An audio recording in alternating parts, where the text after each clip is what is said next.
आपका सवाल है कि हनुमान चालीसा में लिखा गया है कि भूत पिशाच निकट नहीं आवे, महावीर जब नाम सुनाए।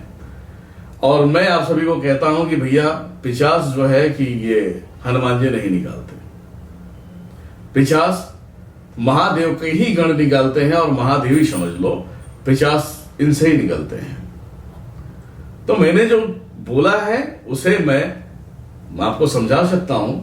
इसमें कुछ मंत्र की सिद्धियां होती है और सिद्धियों में महादेव का सबसे अलग है, प्रचंड है।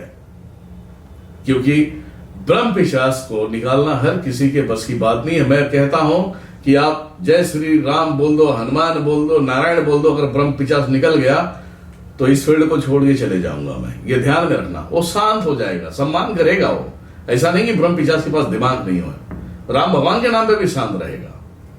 10 दिन, 15 दिन, 1 महीने हनुमान जी के नाम पे भी शांत रहेगा, लेकिन वो जाएगा नहीं।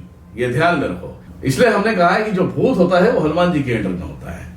एक प्रेत होता है। प्रेत जो होता है बहुत विचित्र ये होता है।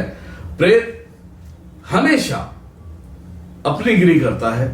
प्रेत आपको बीमारी से लेके जिल्लत तक का, पागल तक बनाने वाला प्रेत होता है। इन दोनों चीजों को हनुमान जी इसे समेटते हैं। और पिशाच रहा तो महादेव, और जो भी यहां पे बोलते हैं ना ज्ञानी महापंडित, ये मरते तो ब्रह्म बनते हैं और यही आगे जाके पिशाच बनते हैं। तो इनका मेन मालिक जो है वो महादेव है और महादेव ही उसे अपने अंदर समाहित करते हैं। ना तो ये नारायण समाहित कर पाएंगे, ना तो हनुमान समाहित कर पाएंगे। ये आप सभी को ध्यान रखना चाहिए। हनुमान जी महादेव के अंश है, ये आपका सवाल है।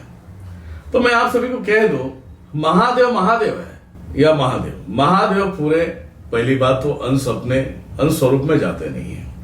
जितना भी जाते हैं वो जन कल्याण के लिए, नारायण की सेफ्टी के लिए, राम की सेफ्टी के लिए, कृष्ण की सेफ्टी के लिए हनुमान जी जाते हैं। अगर हनुमान जी के अंदर पूरा अगर महादेवी अगर उसके अंदर समाहित होकर आ जाए तो राम भगवान को मानेंगे क्या? ये बताना। क्या कृष्ण को मानेंगे? महादेव किसी के सामने झुकते नहीं है।